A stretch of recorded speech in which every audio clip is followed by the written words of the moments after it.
to their seat, please. We're about ready to introduce our next speaker. I think everybody here knows J.J. O'Malley to one form or another. Everybody knows the beginnings of racing at Watkins Glen. We started the symposium off with a great talk by Jim Miller on that. At a busy day at the center, we'll all tell that story 10, 12, 15 times. We're all aware of the heady days of Formula One from 1961 to 1980. Then the story gets a little bit more fuzzy. Possibly it's a little bit more discouraging because now we've got courtrooms and lawyers, no disrespect to lawyers, but we've got all kinds of legal stuff involved. And I've never quite been terribly sure what happened, but then it became a renaissance. And JJ's going to tell us the story of those late 70s into the early 80s. So without further ado, J.J. O'Malley. Well, thank you very much. Before we talk about the dark years, let's see how we got there, how I got there. My introduction to Watkins Glen and stock car racing came on the very same day, which was July 29th, 1973. I was driving to my first stock car race, the United States Auto Club Acme Super Saver 500 at Pocono International Raceway. And I picked up a hitchhiker.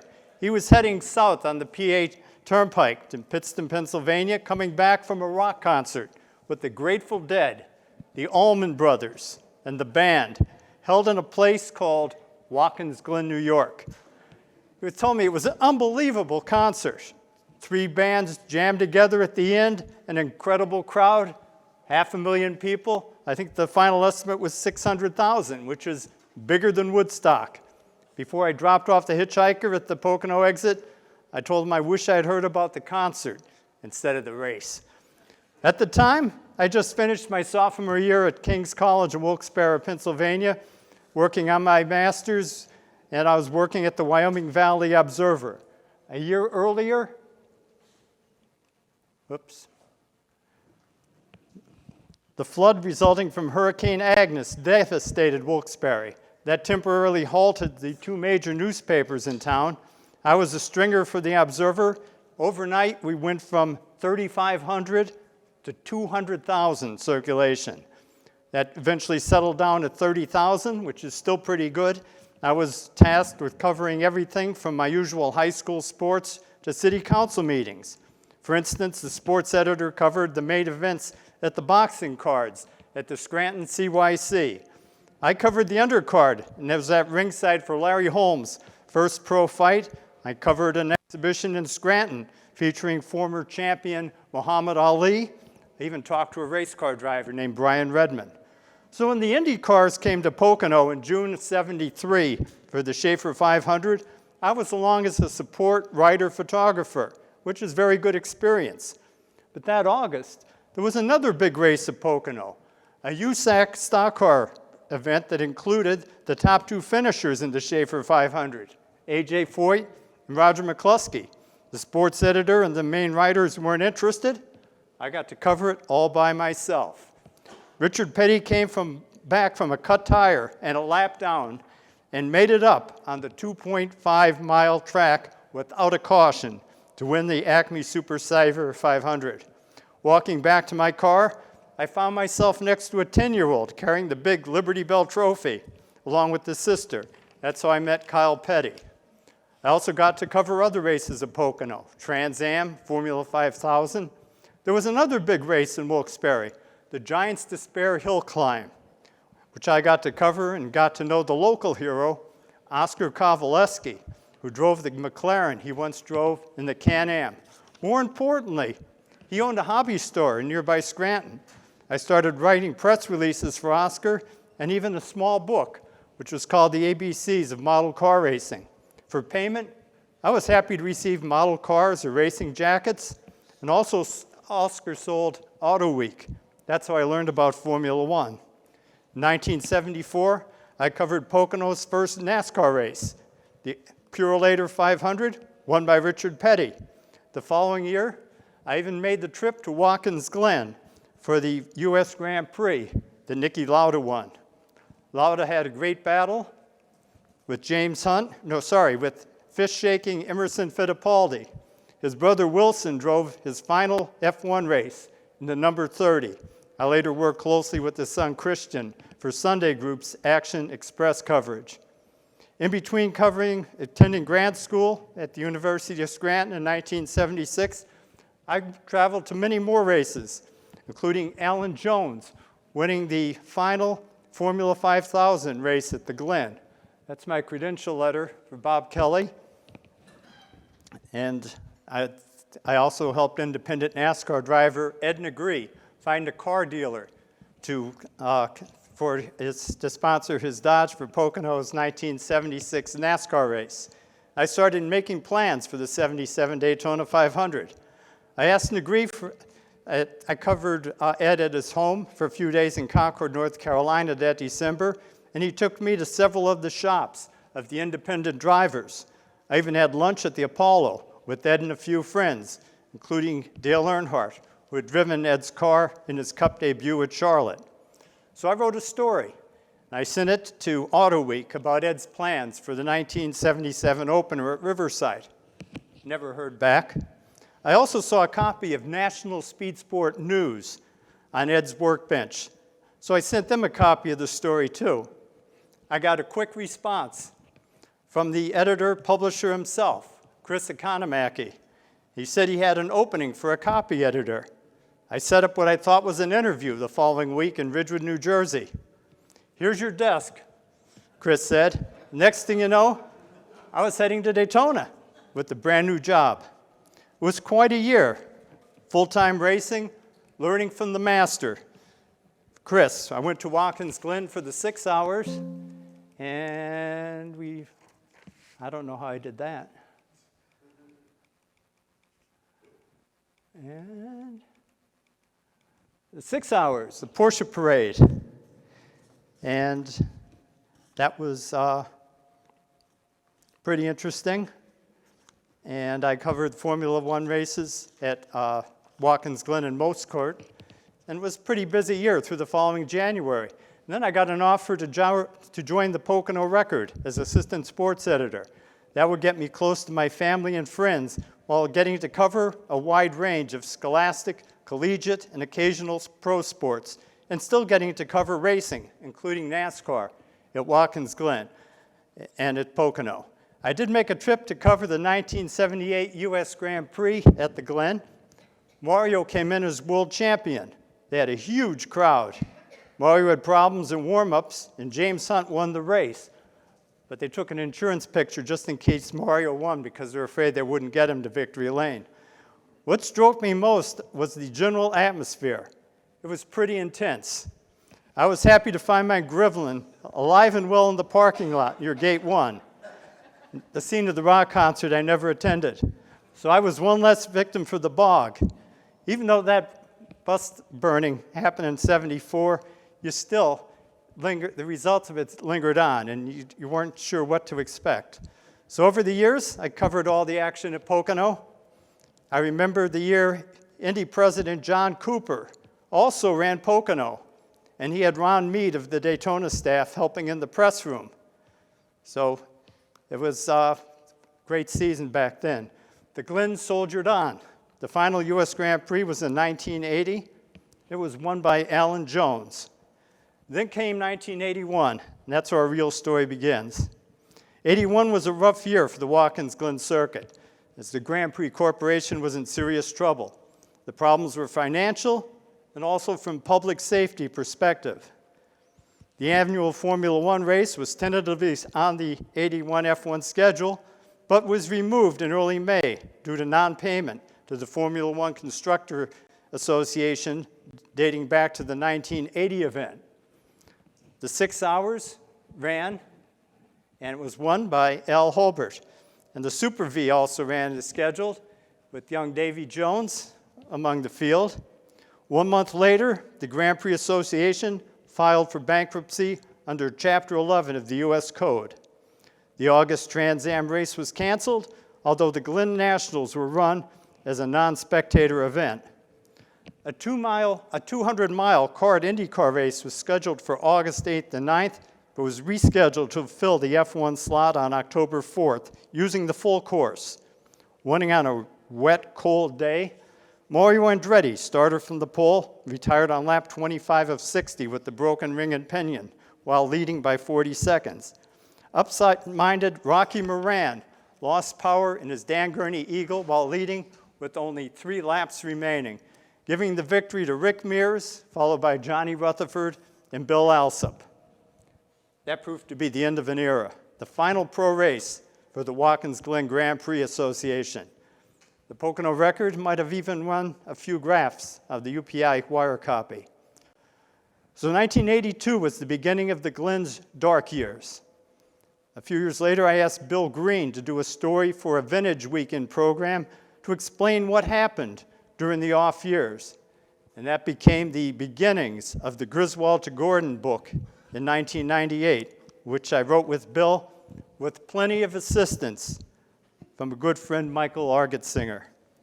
The Grand Prix Association held negotiations in early 1982 with the Long Beach Grand Prix Association. That's okay. The Bank of New York and the SCCA to hold 2 race weekends, including a Can-Am Super V event on July 9th and 11th, and the Formula One Grand Prix. The Grand Prix never had a scheduled date. Other tentative schedules called for a 6-hour Can-Am weekend, a Trans Am, and a July IndyCar weekend. But all this was not to be. On June 14th, both weekends were canceled due to the extremely complicated and delicate legal problems surrounding the reorganization of the Grand Prix Association. But continuing the legacy dating back to 1948, the circuit did hold several non-spectator races, including the Glen and the Finger Lakes Nationals, and several other closed circuit events, including 2 motorcycle races. That's Michael Argetsinger in action. The biggest action took place away from the track.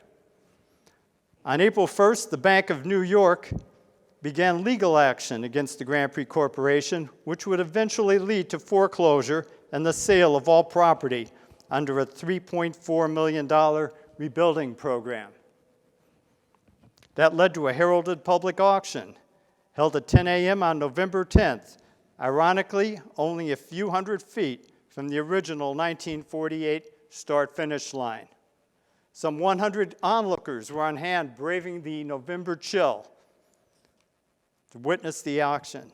Earl Butler, the court-appointed referee, took only 7 minutes to explain the terms of the sale and actually sell the property. Corning businessman Ted Marks put up an opening bid of $100,000. That was quickly followed by a $1.225 million bid by Kenneth J. Petutius, who was the vice president of the Bank of New York. The auction was over. Sometime after the auction, Bill France Jr. met with the Bank of New York to discuss ISC purchasing the track. However, the availability of Darlington Racing diverted his attention.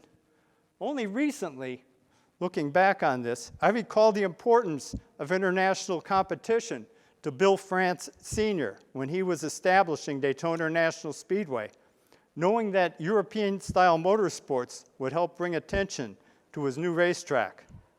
That led to a major event at Daytona in 1962, leading up to a 24-hour race 4 years later. The name of the 1962 event was the Daytona Continental. Remember that name. During the weekend following the sale of the track, the Glen Region delegation attended the SCCA Northeast Division Convention in Harrisburg, Pennsylvania.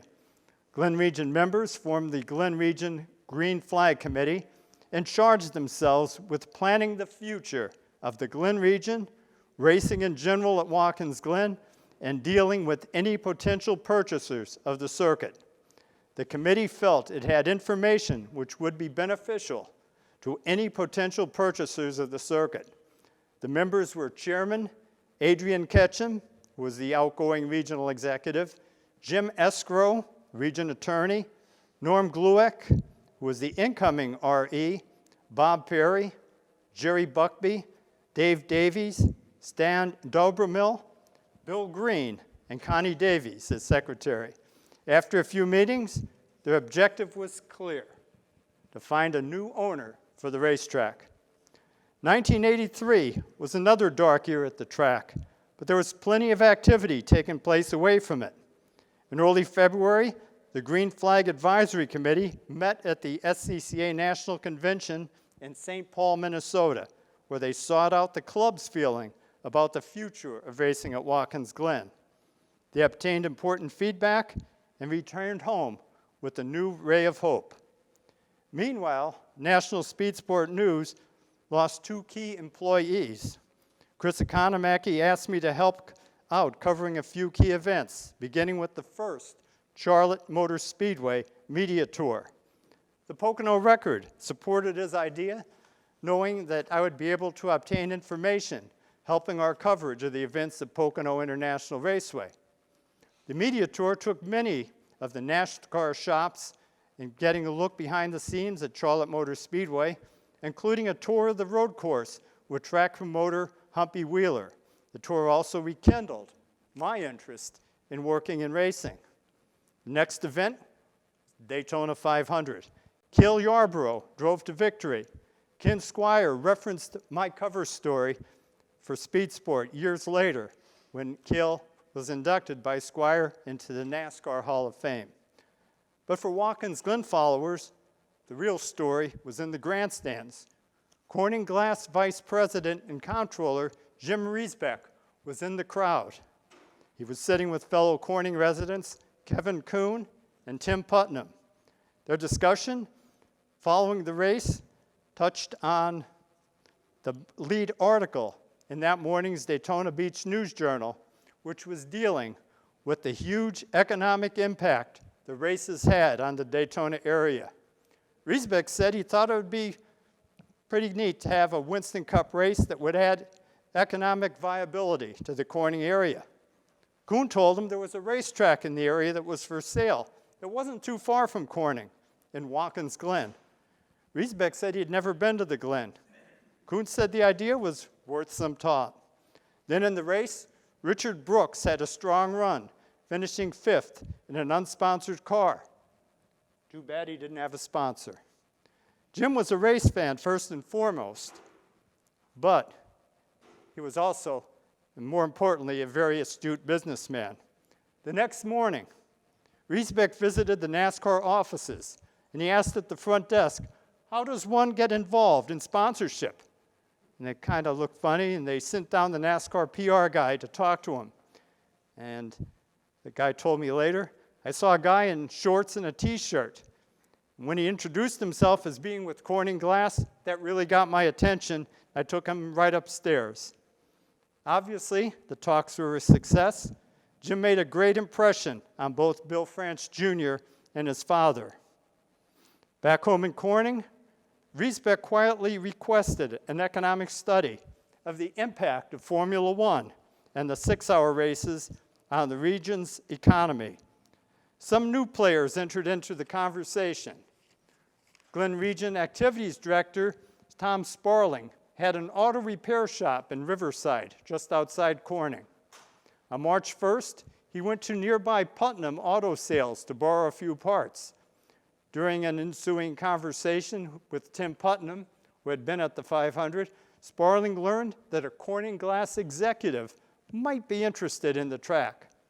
When he returned his tools 3 days later, Sparling learned the name of the Corning executive, and he quickly relayed Jim Riesbeck's name to Abe Ketchum. Ketchum first contracted Jim Escrow, the region's lawyer. He didn't know Riesbeck, but he said he would contact the Corning corporate attorney to see if they had any information. Abe also called Dave Davies. After a short conversation, Davies said he would call Riesbeck. Davies and Riesbeck then spoke on the phone for about 45 minutes regarding the track and if there were any indications that Corning might be interested in purchasing it. Dave told Jim to call him if he needed any additional information. Meanwhile, Escrow called Ketchum with the information that Corning Glass attorney had no knowledge of any attempt on Corning Glass Works' part to purchase the track. Then, Riesbeck received the results of his economic survey. He was pleased to find that both of the annual race weekends had a significant impact on the region. He was particularly impressed with the increase in sales of Steuben glass, which is high-quality crystal handmade in Corning, during race weekends. On March 16th, Davies received a call from Riesbeck to set up a quick morning meeting for the following morning at 11 o'clock. Ketchum and Davies took Riesbeck to the track for his first look at the place. Riesbeck was amazed that the circuit looked as good as it did. He had been told it needed a lot of work. The Green Flag Advisory Committee met the following Saturday at the home of Dave and Connie Davies. There was a discussion about a reported offering of $2.6 million by British motor brokers, a firm dealing with antique cars headquartered in Scotland, who were interested in buying the track, but those talks failed to materialize. During this time, only 4 members of the committee knew of Riesbeck's interest in the track. Next, Corning Glassworks formed Corning Enterprises, which was a wholly owned subsidiary to boost the economy of Steuben, Chemung, and Schuyler counties. Conrad Stimsky headed this group, which included the Corning Merchandise Store and the LPGA golf tournament held annually in Corning. Corning Enterprises felt the revival of top-flight professional racing at the Glen would provide jobs and boost the economy of the Tri-County region. From that point on, things moved very quickly. Around March 19th, Riesbeck met with members of ISC in Daytona to discuss a possible joint venture with Corning Enterprises.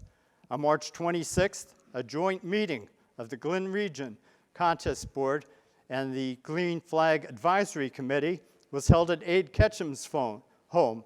It was at this meeting that Tom Sparling had the honor of telling the assembled group that Corning Enterprises and Jim Riesbeck were the light at the end of the tunnel. Then at the end of the month, Riesbeck met with the Bank of New York Vice President Petutius, who was in charge of the racetrack account, to discuss a possible purchase of the track with the backing of Corning Glassworks Board of Directors. At the April meeting of the Glen Region Board of Directors, members of the Green Flag Advisory Committee reported on Corning's projections for the track and were asked to keep discussions confidential. On April 7th, a groundbreaking dinner took place at Pierre's Restaurant in Painted Post. Cameron Argetsinger, the founder of Racing at the Glen, attended. Frank Ganung, supervisor of the town of Dix, where the track is located, was there. George Douglas and Riesbeck represented Corning Glass, with Abe Ketchum, Dave Davies, and Bill Green representing the Glen region. At this dinner meeting, Riesbeck said he was going to the Bank of New York on April 18th with a purchase offer for the track. After making the offer, Riesbeck returned to the bank on April 29th, and he presented a deposit check drawn on Corning Enterprises' account to purchase the property. 3 days later, the offer was approved. Corning Enterprises had a 90-day option for the purchase. On May 5th, a dinner meeting was held at the Corning Hilton, attended by Riesbeck, Douglas, Ganung, and Green. Of major importance was the need to permanently close the 2 town-maintained roads that ran through the circuit, Wedgwood Road and Reinhardt Road. Previously, the town allowed the temporary closing of these roads during race events, but it was felt the permanent closing of these roads was crucial for the future of the track. After considerable discussion, it was felt that this could be worked out, and a formal proposal was presented at the next monthly meeting of the town of Dix on May 20th. The meeting was successful, and the roads were deeded over to Corning Enterprises during the final closing of the property. Later in the week, Riesbeck, Ketchum, and Green took a 2-hour tour of the track, including 3 parcels not included in the foreclosure sale, 50.3 acres, which were part of the Grand Prix Corporation assets. Another important meeting took place at the M&M Club in Montour Falls, attended by community leaders and race-involved individuals. This included Bill France, Jr. of NASCAR and ISC, John Bishop and Bob Raymond of IMSA, Riesbeck, Stemsky, and Douglas of Corning, Vic Franzese and Gil Smith of Schuyler County Industrial Development Agency, Rex Richards and Phil Smith of the Schuyler County Legislature, attorney Cameron Orgetsinger, founder of Racing at the Glen, Ganung, Bill Clark, who was president of Glen National Bank, Ed Dalrymple of Whitewater Development, Gary Herzig, the Schuyler County Chamber of Commerce and publisher of the Watkins Glen Review, and Ketchum and Green of the Glen region. My next big event was the World 600 at Charlotte on Memorial Day weekend. One of the many Charlotte pre-race media activities was a press conference announcing a new sponsor. Jim Riesbeck took the podium and he announced Corning's new line of sunglasses. Chameleon sunglasses would become the primary sponsor of Junie Donlevy's number 90 Ford Thunderbird, driven by Richard Brooks, who was the 5th place finisher in the Daytona 500. Chameleon would also become the primary sunglasses of NASCAR. And Corning, in partnership with ISC, was taking an option to purchase the defunct racetrack in Watkins Glen, New York. I asked Jim Riesbeck at the announcement if that meant NASCAR Winston Cup racing would be coming to Watkins Glen. Riesbeck's reply was that was not part of the discussion. Months later, when I was on the inside, I asked him again. He gave me the same answer. I also asked Chris Economaki what he thought, and he said, if anyone can pull it off, Corning Glass can. On July 17th, following the Sunday lunch break during the Glen Nationals, Riesbeck and Stemsky made the long-awaited announcement to the track workers. They told the volunteers and drivers of the plans they had for the Glen. The announcement met with applause and loud cheers of approval. I have a quote from Bill Green. I remembered being at the track on a very nice, bright, sunny day. It was like the Glen had just come out of a dark tunnel. The Glen was now alive and on the road to recovery. Shortly after this, Corning Enterprises appointed John Saunders to general manager of the track. A Corning native, he had managed Belhurst Castle and was running the Corning Museum of Glass shop. Corning PR director Eugene Saunders mentioned that his son attended races at the Glen while attending Ithaca College. Corning had found its racing expert. Saunders soon made his first hire, Carol Hadler, as his executive assistant, and that proved to be an excellent choice. The Glen did hold seven non-spectator events in 1983. Among the highlights, local drivers Craig Horning and Bob Henderson placed in their respective races. And also during the events, everyone helped in, drivers, crew workers, everyone, to keep the races going. And Dave Davies there as part of the crowd fixing a tire wall. Among the other noteworthy on-track modifications was the removal of the infamous Schechter chicane on August 17th. That had been in place since 1975, often called Jody's Joke. Its removal was a very big selling point for the new management. With the future looking very good for the track, the Glen Region Green Flag Committee was disbanded, having met its objectives. New to racing, Corning Enterprises joined with the business, the foremost name in American auto racing, International Speedway Corporation, owners of the famed speedways at Daytona, Talladega, and Darlington. ISC would take a 20% ownership of the circuit. A new entity, Watkins Glen International, was announced at a press conference at the famed 21 Club in New York City on Tuesday, September 20th. Conrad Stemsky was announced as chairman, Bill France Jr., the vice chairman. The final closing of the property was October 28th, when the two public roads were formally closed. On the ride back home from Newark on the Corning corporate jet following the big announcement, Roger Reinhardt of the Watkins Review and Express needled Stemsky about giving his new GM a little more clout. And Stemsky elevated Saunders to president on the spot. I wasn't at the press conference. I received a very nice invitation, even a follow-up call from Carol Ladler if I was going to attend. I asked her if it was to announce a NASCAR race. She seemed surprised by the question and told me it would be IMSA, Camel GT. Well, I wasn't excited about driving to the city unless there was a potential interview, maybe Bob Tullius, Al Hobart, or Hurley Haywood.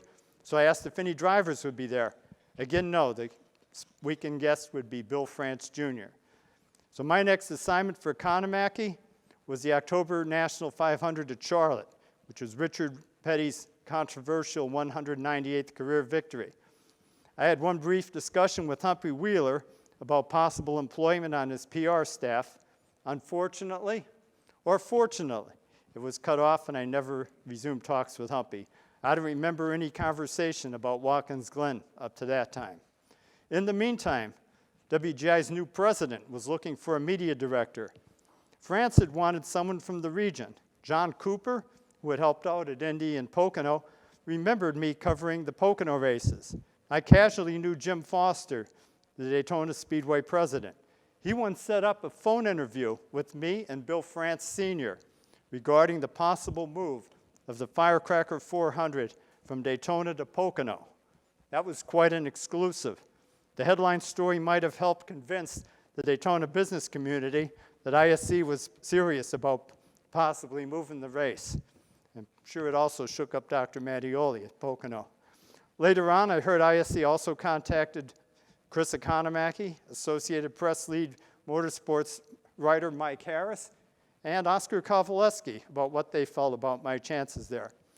So I was surprised when I got a call from Carol Ladler working to set up an interview with John Saunders about possible employment. Now it was my turn to call Chris Economaki. He told me it was a great opportunity. When I asked Carol if John would be attending the upcoming NASCAR banquet at the Waldorf, we settled on that. So on Thursday, after the NASCAR press conference, I went up to Pocono owner Dr. Mattioli's suite, waiting to meet Saunders. I remember talking with writer Ernie Saxton. As people would come into the suite, we're wondering which one was John Saunders. Finally, a bearded kid tapped me on the shoulder and asked if I was J.J. O'Malley. And I said, huh? And he says, I'm John Saunders. That was not my last surprise from John. With permission, we went into Dr. Mattioli's bedroom for privacy. We talked for maybe 15 minutes. John always recalls me sitting on the high bed, my feet up from the floor, me almost falling back several times. And the result, though, I did tell John I was interested in possible employment. That night was incredible. Vice President Bush made a surprise appearance to congratulate new Winston Cup champion Bobby Allison. And even President Reagan made a telephone call. NASCAR was really in the NASCAR spotlight. So I was wondering what would come next. A few calls from Carol Ladler trying to set up a follow-up interview. And I wasn't thrilled about driving all the way up to Corning from Stroudsburg, Pennsylvania. So on Saturday, January 4th, I flew to Greensboro, North Carolina, and then we drove to Winston-Salem, where I had dinner with Jim Foster. Early the next morning, I went to the Winston-Salem airport and waited at the FBO office for a car parked on the runway. And John could see me pacing back and forth. Then I was called to the car. Foster and Ron Mead were in the front seat. I was in the back seat for a short conversation. He offered me, so we had a short conversation. I was asked to step outside for a few minutes. So I was called back a few minutes later, and John offered me a salary with a little better than the Pocono Record. Actually, it was a lot better. And then I was excused, having to drive back to Greensboro for the flight back that afternoon. Monday and Tuesday, I was finally back in Corning looking for an apartment. And John took me for a ride to the racetrack, which looked pretty desolate, with about a foot of snow on the ground. When I went to work at the Pocono Record the next morning, I was called into the office of editor Ron Bouchard. And how did he find out? Instead, he offered me a raise. I said, thanks, but I quit.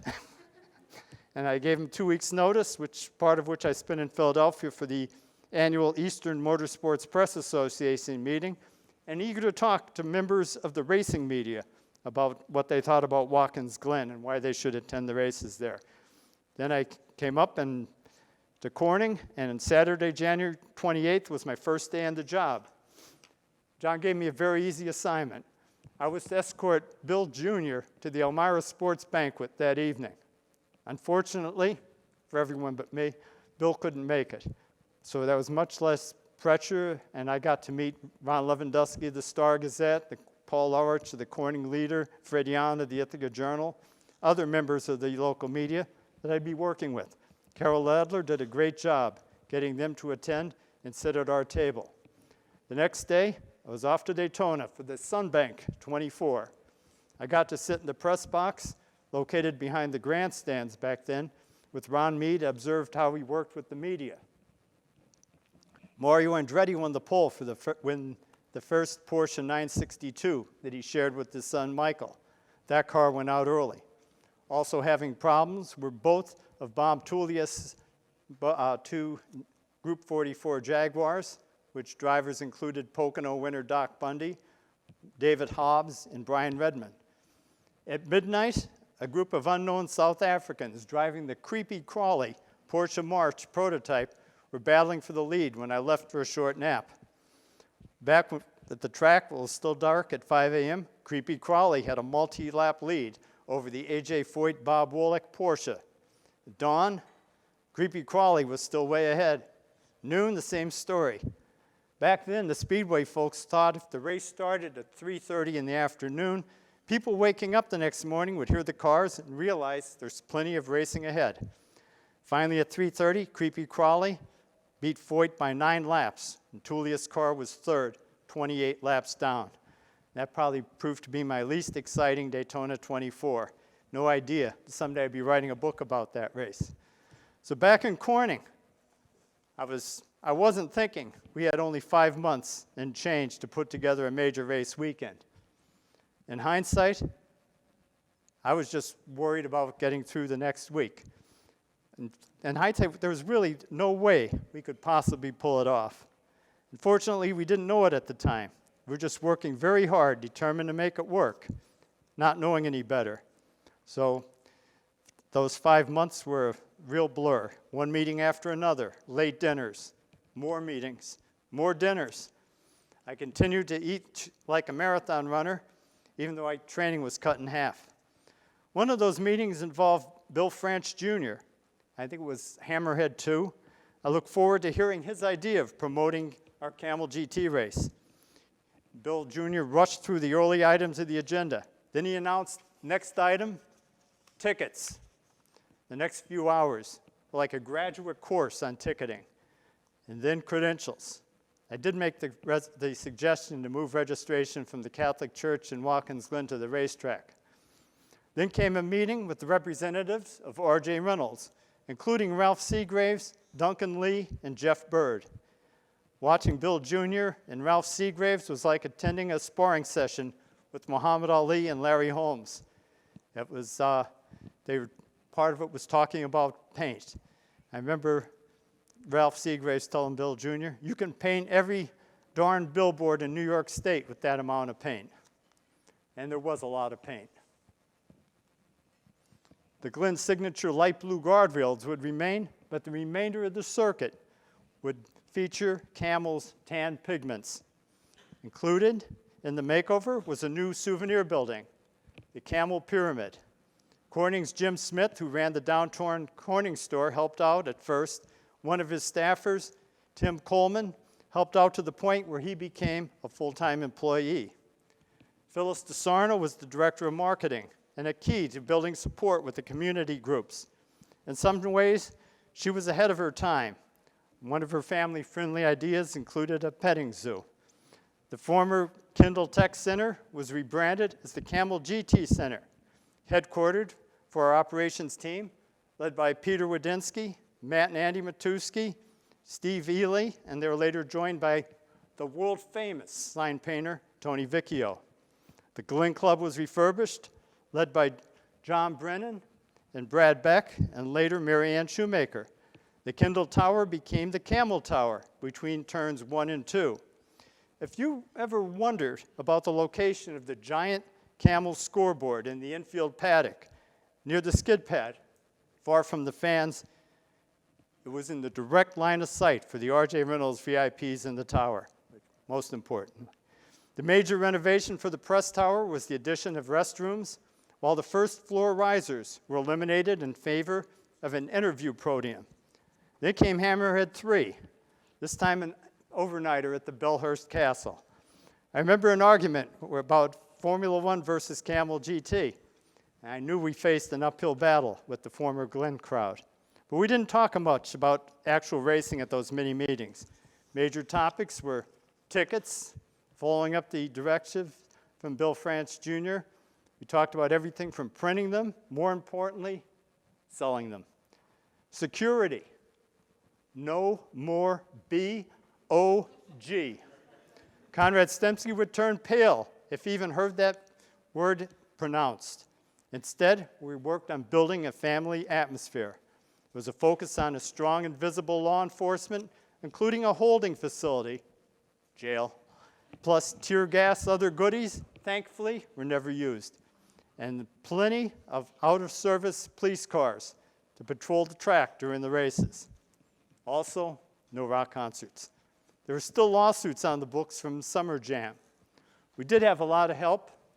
Ron Mead stayed for a week or two to help before he took a position at Lime Rock. Clarence Cagle worked with our operations team. Cagle was a racing legend. He was superintendent at a dilapidated Indianapolis Motor Speedway after the track was purchased following World War II. He was active behind the scenes at Daytona and other tracks as an advisor for ISC. Abe Ketchum's talking to him in that photo. One name I kept hearing was that of a driver whom I first interviewed for National Speed Sport News when he was still in high school in Arkansas. I was wondering, how did Mark Martin become involved with WGI? I quickly learned it was another Mark Martin. There he is. He was Clarence Cagle's counterpart at the Glen. The other Martin would make his name at the Glen, but not for a few more years. Bill Jr. toured every inch of that property. I know Carol Adler told me he put many, many miles on his rental van. He found roads we didn't even know existed. He even planned his own escape route from the property. And he also scoped out potential viewing areas. There's one area on Bronson Hill Road, which if you had parked your car off property, you could see the racetrack. He wanted to make sure that you couldn't see any racing without buying a ticket. Following the Sunbank 24, it was back to Daytona for another 500. And another headline story in Speed Sport for Cale Yarborough. Prior to the race, a gentleman saw me in my black WGI jacket and he introduced himself and volunteered to help if needed. I kept his card thinking maybe I'd call this Tom Holleran guy someday. When we were preparing our next major announcement in New York City to announce our Ford sponsorship, I gave Tom Holleran a call and invited him to join us on the Corning shuttle. We talked a lot about racing, mostly NASCAR, and Tom wound up being a key volunteer, helping organize Victory Circle along with his family and racing friends, and they became very instrumental in track tours years later and still to this day. If you see a picture of Jeff Bodine's first race car, the Plymouth has a Tom's Speed Sport logo, Speed Shop logo on its rear fender. I was busy working with the media, sending out press releases, working on credentials with Mary Lou Thompson, doing ads, radio commercials. I got Brian Buchauer from Horseheads to be our first announcer. He brought along Al Robinson to help. Also, did the souvenir program, media giveaways, included a Camel GT cap, a Corel plate with the WGI logo. I was asked several times, where do I get my Steuben plate? So we had many media tours, including American Challenge drivers Tommy Riggins and Patty Moise, taking them to local TV and radio stations. Before we knew it, the June Finger Lakes Nationals became a dry run for the grand opener, and it went off well. It was capped by a brilliant moonrise. Our first major race was the Camel Continental on July 7th and 8th. That revised the 6-hour format with a unique twist. The race was divided into a pair of 3-hour segments. After 3 hours of racing on Saturday, teams would retire to the garage where fans could observe them, working through the night, getting ready for Sunday's final 3 hours. We had one of the support races, the American Challenge, and that's where we have Tommy Riggins and Patty Moise, who did the media tour, joined by Clay Young and Irv Hare. So, checkered flag 4, joined by Al Robinson, sang the national anthem, and that set off the first race. And the new format quickly took a hit. 2 top contenders were out of the race in the opening 10 minutes. Al Holbert was in Cleveland, where he was practicing his Indy car, and Derek Bell was running in IROC. So Jim Adams was all by himself. I had a helicopter waiting for Holbert, and he got delayed, and he barely made it to the track in time for the race. So that's race 1 on, and the first 3 hours was out front was Blue Thunder. And they then came looking for their trophy, thinking they deserved one for their winning the 3 hours. Well, the next day, racing resumed, and the first hour was a brilliant battle between Derek Bell and Bill Whittington. Then Whittington went out, Derek Bell won the trophy, and with Mr. Hurrigan from R.J. Reynolds. So we pulled it off, the Glen was back, but only through a great team effort. We worked hard, we played hard. After work several times a week, we'd get together and share stories, working together as a team. And over the years, I feel that was a real key to our success. And John Saunders put together a great team effort and kept us working together. We followed up the Continental with the Glen Trans Am, and it was a great race run by Jack Roush driver Willie T. Ribbs without a great turnout. Then the New York 500 for the Steuben Cup was won by Blue Thunder, and this time it counted. Of course, we had hoped for more spectators, but on the other hand, we had cleared some very huge obstacles. No problems at all with crowd control, law enforcement, rowdy behavior, and we were on our way to establishing camping that was safe for the family. I remember the key point, though, of my first performance development and review with Mr. Saunders. I was told to concentrate on activities pertinent to Watkins Glen, not NASCAR. Well, glad I listened. WGI survived its first year. The dark days were over. The next year, we opened up with the Sunbank 24, won by Al Holbert. Bill Elliott was awesome. And I don't know what I'm doing here. So Bill Elliott was awesome, winning the 500. And I don't know. Okay, we'll just, all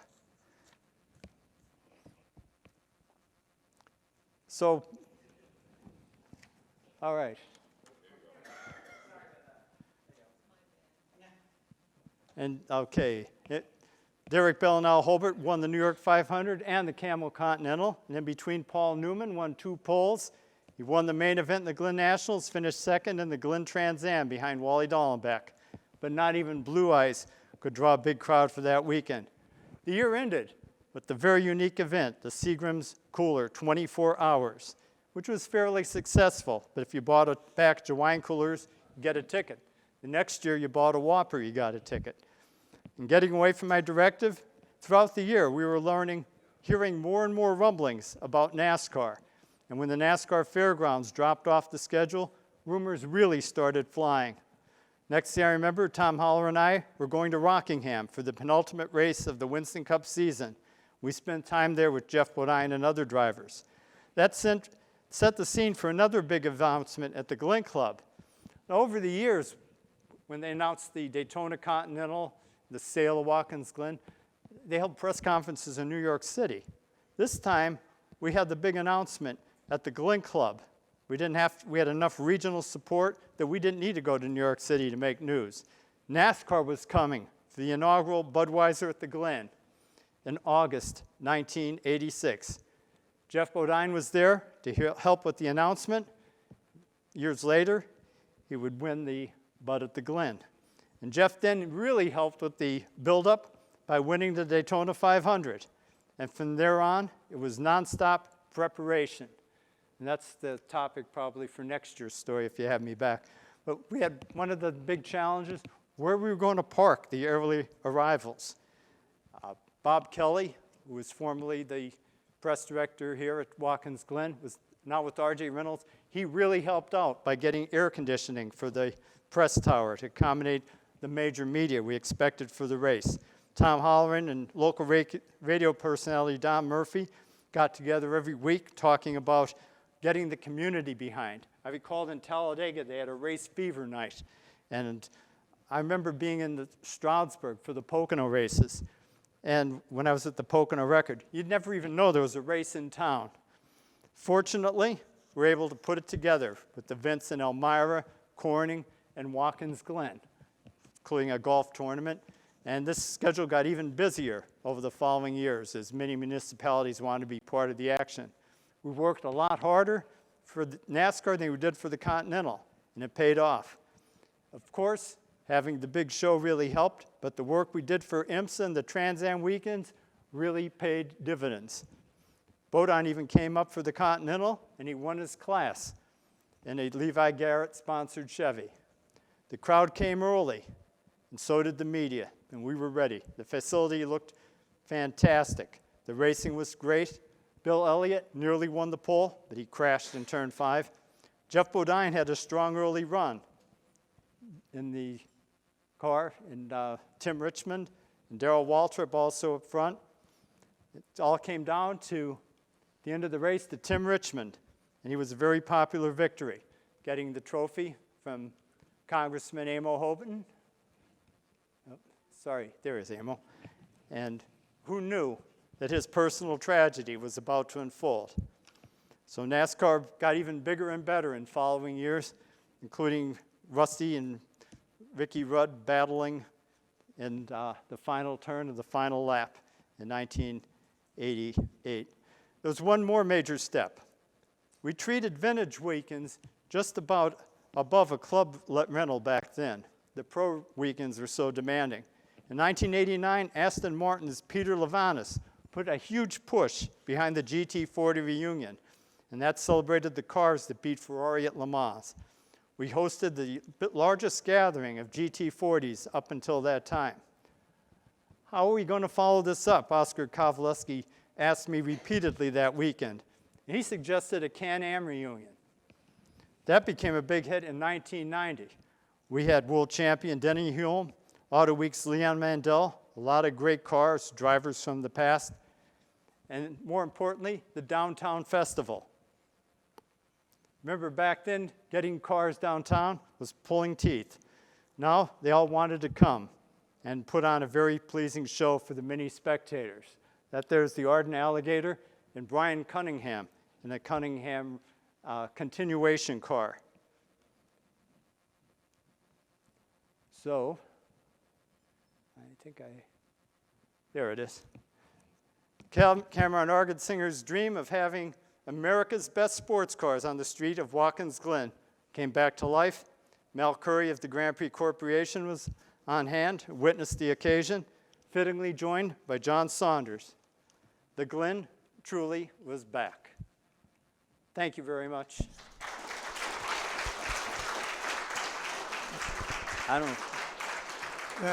That was fantastic, JJ. Thanks so much. Questions from anyone?